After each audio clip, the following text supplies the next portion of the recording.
Welcome back to another episode of Trials and Triumphs, the podcast where we dive deep into the extraordinary stories of everyday people. Today I'm thrilled to share with you a very special episode.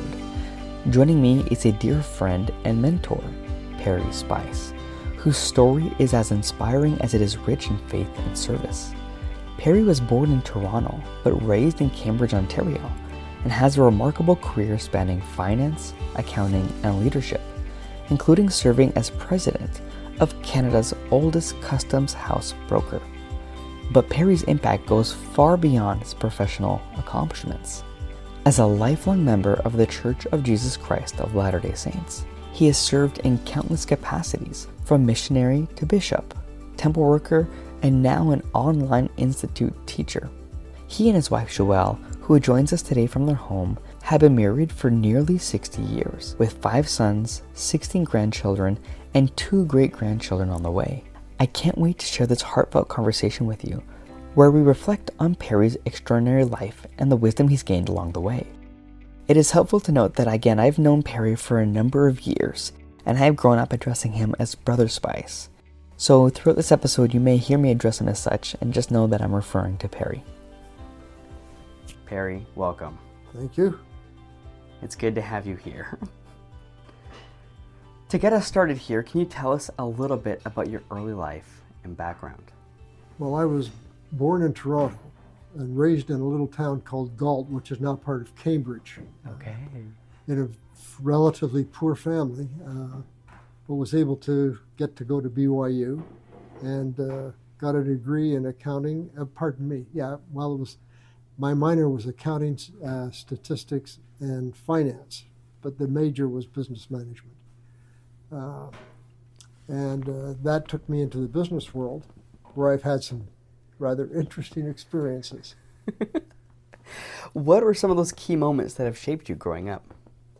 Well, I think the biggest one was when my grandmother met the missionaries. And I came home from school one day, and she said to me, there's a prophet on the earth today. And I said, well, there can't be, because it says in the book of Revelations, thou shalt not add to the words of this book. And if there's a prophet, he's going to add to the words. And anyway, I did everything I could to stay away from the house. My grandmother lived with us. I stayed away from the house as much as I could when I knew the missionaries were there. I'd even skip dinner if they were eating there. But then I met the missionaries one night. I came in and I knew the missionaries were there, and I tried to turn around and get away, and my grandmother said, you, sit down and listen. So I sat down and listened, and then the rest is history.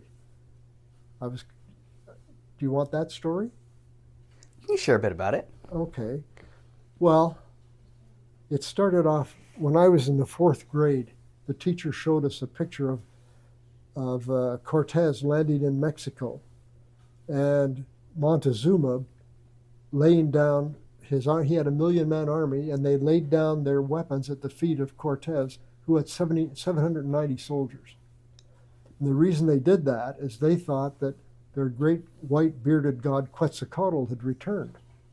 And because Cortez came off the ship, he was supposed to, he taught them how to live in peace and harmony, healed their sick, and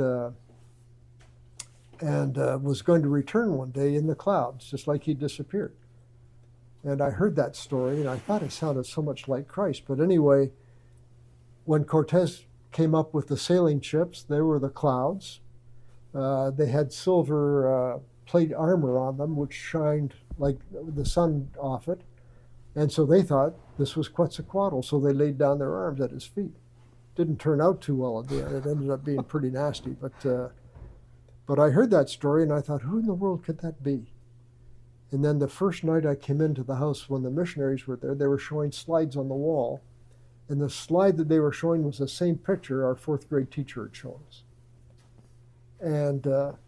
And I said, okay, you know about the conquering of Mexico. Who was Quetzalcoatl? They showed the next slide. It was Christ descending to the Lehites. And I saw that, and I stood up out of the chair, and I said, that's it. That had bothered me for a couple of years. And I'd wondered, I said, well, of course that's it. And then I said, how did you find that out? They showed the next slide, and it's Joseph Smith receiving the plates from the angel Moroni. And I just knew the missionaries were telling me the truth. But then again, that night I prayed about it. They challenged me to pray about it. I did, and had a very scary but powerful witness that Joseph Smith was a prophet. So that's how I joined the church. And I was 12 and a half when that happened. My mother wouldn't let me be baptized till I was 14. But anyway, then I went to BYU and got that degree in business. Does that answer your question? Yeah. That's a pretty serious turning point. Absolutely. Just to make sure we captured all this, were there any other key moments that shaped you growing up?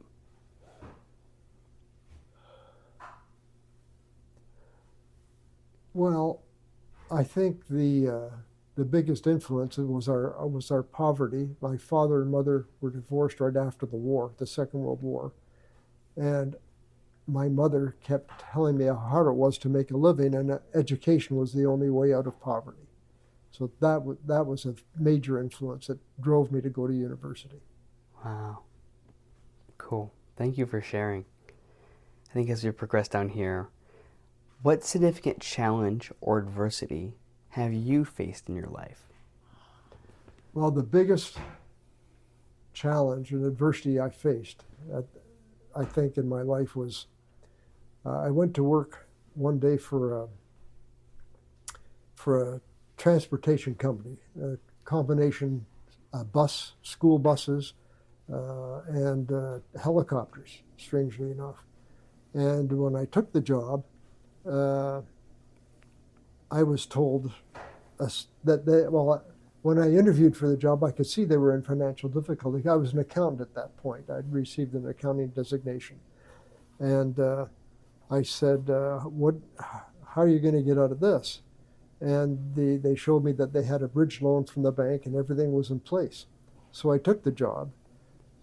2 weeks later, the president of the company got drunk and bought a helicopter, a jet helicopter, with the money that was needed for the payroll.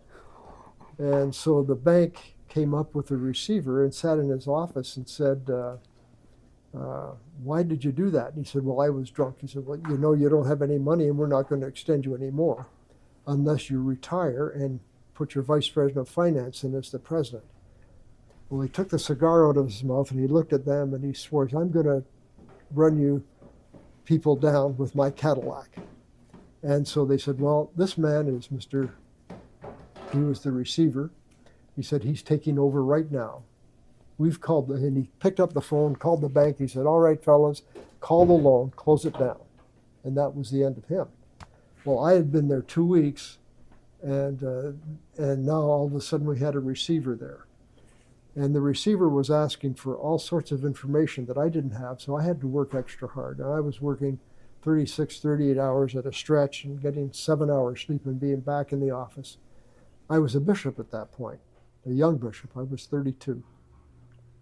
And the stake president found out that I was working these long hours. And he called me in and he said, how you feeling? I said, well, I'm tired. But he said, well, listen, he said, I'm not going to have one of my young bishops die of a heart attack. Well, I'm the stake president, so I'm releasing you this Sunday. Wow. I had been raised in the church in the young men's program where 1 Nephi 3:7, I will go and do whatever the Lord commands me to do and he'll provide a way. And when I found out that I was being released, I felt he didn't provide a way. Therefore, I failed. And I went into a real emotional depression, thinking that I had failed the Lord. And I actually remember feeling like I was an old shoe that had to be thrown out on the pile, on the garbage pile, because couldn't be worn anymore, no use for anything. And so I was really depressed for about 8 months. I'd been bishop for about a year and a half. And then, of course, I heard rumors while I was released that maybe I'd taken tithing money, and that depressed me even further. Then one night, I was so depressed, I got down on my knees and I prayed, and I said, is this the end of my service in the church? You know, am I finished? And I had a marvelous, marvelous spiritual experience. They were dividing the stake that weekend, and that was a Friday night. Saturday, I was so happy I went through the various meetings, and one guy said, "Are you going to be the stake president? You look so happy. What's going on?" And I said, "No, no, no, no, nothing like that." But that morning, the Sunday morning, when they were reorganizing the stake, I got a call from Elder Ballard at 6 o'clock in the morning. And he said, "Can you come down to the stake center for 7 o'clock for an interview?" I said, "Sure." And I went down there, and he called me to be bishop again. And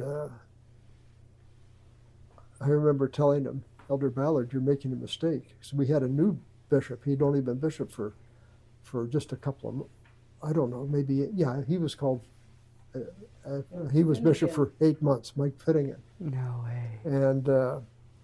And I said, "You've made a mistake." And he gave me the eye. Elder Ballard really had a way of doing that. He said, "I don't make mistakes. Will you accept the calling or not?"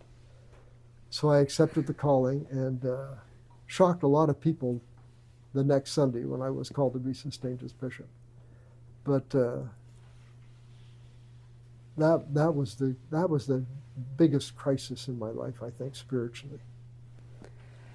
Step me back a little bit. When you first, so you were a bishop, you were working a lot of hours.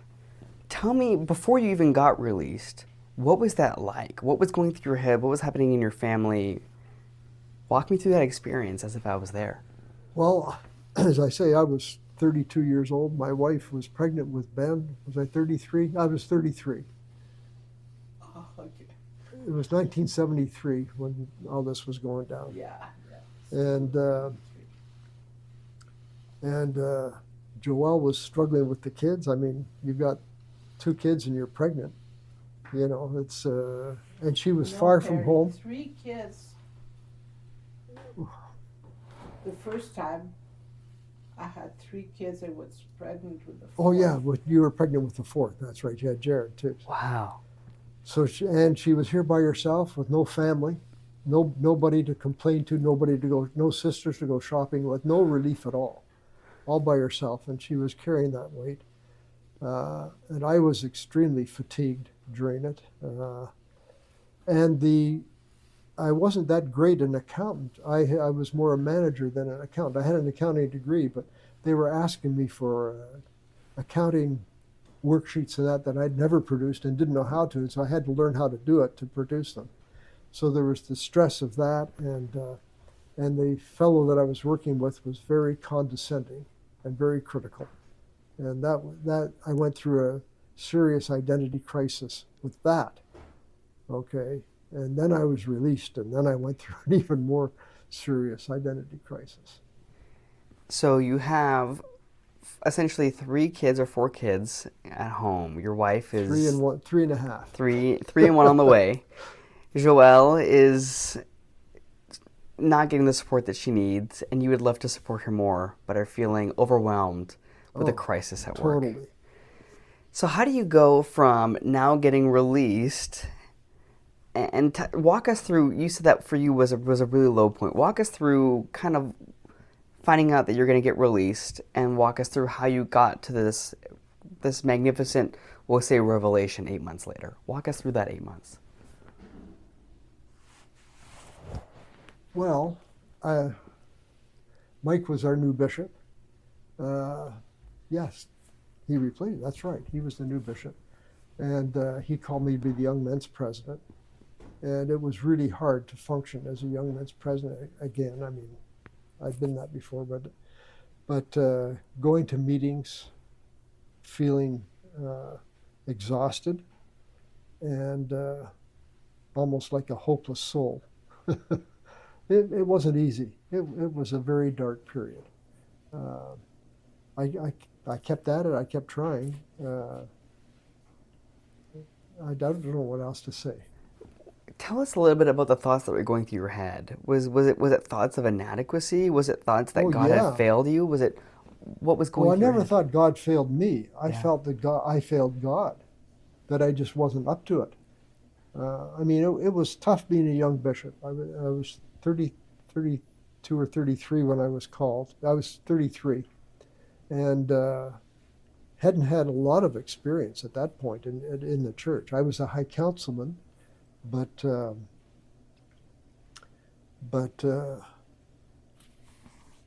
basically, it was just painful. Every day I'd wake up and then have to, after very little sleep, go to work and get challenged by this guy who was very bright. He was extremely bright, and he was surprised that I wasn't as bright as he was. And he was really treated with me with contempt. Who was this? I can't remember his name, but he wasn't a very nice guy. And the accountant, I remember his name. I won't mention it. That was reporting to me was just as contemptful as the receiver. So I don't know how to describe it, except I was depressed and thought that I was really nobody, especially when I was released as bishop. That was it. That was the crushing blow. Yeah. Was there any points that you could remember or share with us of going from that feeling of inadequacy and feeling like you weren't good enough to receiving this remarkable revelation or inspiration? No, there was nothing that transpired in between. Yeah. Nothing. It just happened one night. I just felt like I had to find out what my status was. Yeah. With the Lord. And found out very positively. And within 48 hours, I was called as bishop again. Of that prayer 8 months later. Well, the prayer was 8 months after. I couldn't go any further. I was After you had been released? I was at the lowest point that I just couldn't go on. I said, Heavenly Father, I have to know. I felt, like Joseph Smith had to find out his status with the Lord. Mm-hmm. I felt I was at that point. I said, listen, I got to know what's going to happen for the rest of my life type thing. Is this it? And then I had that experience. That was on a Friday night. Saturday was when they were reorganizing the stake, and Sunday I was called as bishop. Wow. And that process of being called back as bishop, now you mentioned, I don't know if you mentioned the recording, but you mentioned to me that you got called to come at 6 in the morning. When did you get called to come in? I got the phone call at 6 in the morning. The interview was at 7. An hour later. An hour later, so I had to get up and get down to the Etobicoke Stake Center. What was interesting is I thought I was going to get called back to the High Council, you know. And so I went and lined up with the High Councilman. They were there to be interviewed as well.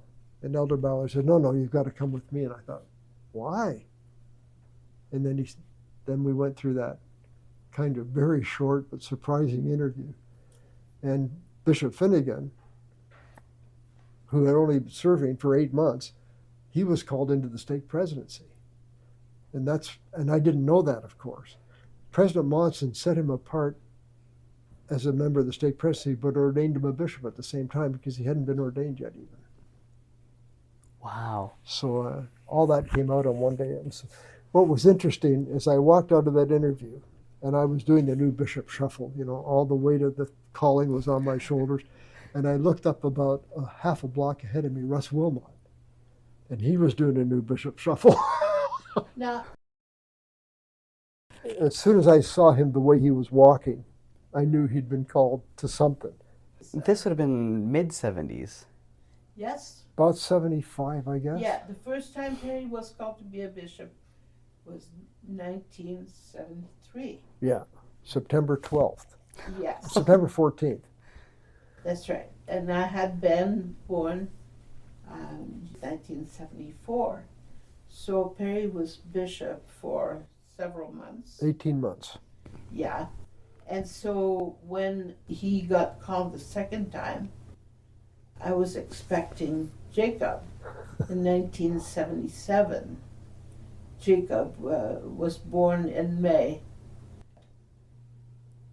So going back to this kind of the struggle here, all of it, I guess we can go from the beginning. The struggle really begins as you're not suffering, but like working a ton of hours and trying to be a bishop, and then this process of getting released and then becoming a bishop again. Who or what helped you the most during this time? Why was I able to keep going? Nothing really helped me during that time. I was able to keep functioning in the job. Because you had to. Because I had to. I had no choice. We took the company from receivership we sold it to another company. And then I continued on as the controller, just as a regular job, until I ran into some difficulties with a fellow who was the controller in British Columbia. So I took this other job, which I thought was going to be a relief, but it wasn't. It was worse. Oh, no. Oh, yeah. That's the one where I showed up, and I had the 3 notes on my desk to call the bank manager, and the financial statements were there. Oh, my gosh. That's it. Crisis to crisis. For reals, though. Tell us this, though. I and some of our listeners may not know what some of these terms are. Receivership, controller. Okay, the controller is the chief accountant. Okay. Okay, I took the job at the transportation company as a divisional controller. Okay, I was assigned to the helicopter division. There was another controller of the bus division. But when everything fell apart, they put me down in the bus department because that guy quit under the pressure. He couldn't take the pressure, so they put me down there. And then I got called. It's an interesting thing. When the company, receivership is where it's not quite bankrupt, where you have to close the doors. They brought in someone the bank was willing to finance the transition till someone could buy it, so they wouldn't lose a whole lot of money. So they financed the tradition. I went down and ran the bus department. But while I was running the bus department, it's interesting, the guys at the helicopter went on strike. The employees went on strike. And the receiver tried to explain the situation to them. They wouldn't believe him. The buyers that were looking at buying the company tried to talk to them. They wouldn't believe him. They said, "You get Spice to come back. We trust him. You get him to tell us what the facts are." So they called me back for a meeting with the bus people, or with the helicopter people. I said, "Look, you guys, you're crazy to go on strike. There's no money. If you go on strike, they'll just close the place down and you'll be out of a job." And because I had built a relationship with them, they said, "Oh, okay," and they called off the strike. Wow. So I went back to the bus division. We sold off the bus division, and so the helicopter company asked me to come back there because it had been bought by another company. And so I went back to finish with the helicopter company. Okay, this term receivership, what does that mean? Receivership is where the company is in serious difficulty with their bank. Okay, the bank then calls in a receiver company to take over the active management of the company. Okay, so the receiver was an accounting firm that came in and took over direct management of the company to manage it while they were trying to get it back to profitability. Kind of going back here to the story that you've been sharing with us today. Yeah. Looking back, what are the biggest lessons you've learned from this experience? One of the big lessons for me, don't judge yourself. I judge myself to be worthless old shoe, and that did not have a positive effect on my psyche or probably on my productivity either. I felt like a worthless accountant and a worthless human being all at the same time. So you shouldn't judge yourself. And the second thing, that if you rely on the Lord, everything works out. Everything works. Yeah, when you're in the valley, when you're going through the valley of the shadow of death, you shouldn't fear evil because the Lord's with you. That's it. And but I made a mistake. I didn't exercise that kind of faith. But now I know that when you're going through those valleys of difficulty, understand the Lord's there. He's not going to let you fall. Not going to let you be destroyed, so to speak. He's got you. Yeah, He's got this. He's got your back. I love that. That is a lesson that I'm currently really learning. Yeah. And trying to figure out where the light at the end of the tunnel meets me. So. Well, he won't let you down. Yeah. He might let you, maybe he was letting me know that by myself, I really was nothing. Now, someone said, what one man plus God can do anything. One man by himself is by himself. Yeah. I love that. Let's progress to our last question now here. Okay. Brother Spice, through all of your experiences, what have you learned about what matters most in life? I'm going to have to say the same thing that most people say at the end. I mean, I'm 84, close to the end. And what matters most to me is my wife and my family. As I've heard people say, no one ever said as they're dying, I wish I'd spent more time at the office. Yeah, I spent far too much time at the office. Did spend a lot of time Oh at the my office. goodness. I mean, at one point in my career, I was working at a job and then studying accounting at night. So I stayed at the office to study because there was too much noise with the kids running around. I stayed till, sometimes I come home at 9 o'clock. I remember one night, Adam was about a year and a half old, and he was crying in his crib. And I went to pick him up, and he wouldn't let me because he didn't know who I was. Wow. That's how bad it was. I remember that. Yeah. So I've made some real bad mistakes there, but I understand now. It took my wife having cancer 3 times, having a stroke, breaking her hip, took a lot of pain on her part to teach me how important she is to me. Well, I think you have to be teachable if you want to be on the Lord's side, because that's what He wants to do. He wants to teach you. Boy, does He teach you.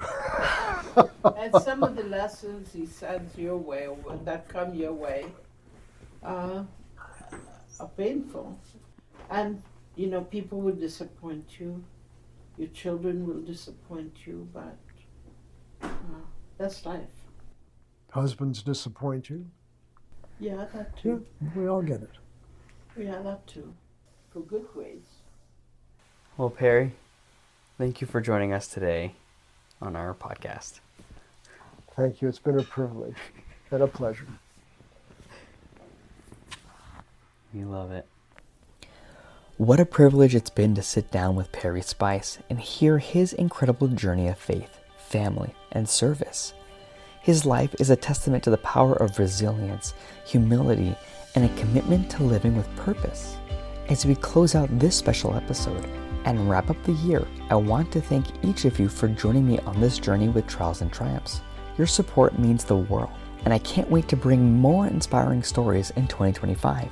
We'll be back the second Wednesday of the new year with more incredible stories of everyday people. Until then, I wish you all a joyful and peaceful holiday season. Remember, every trial brings its own triumph.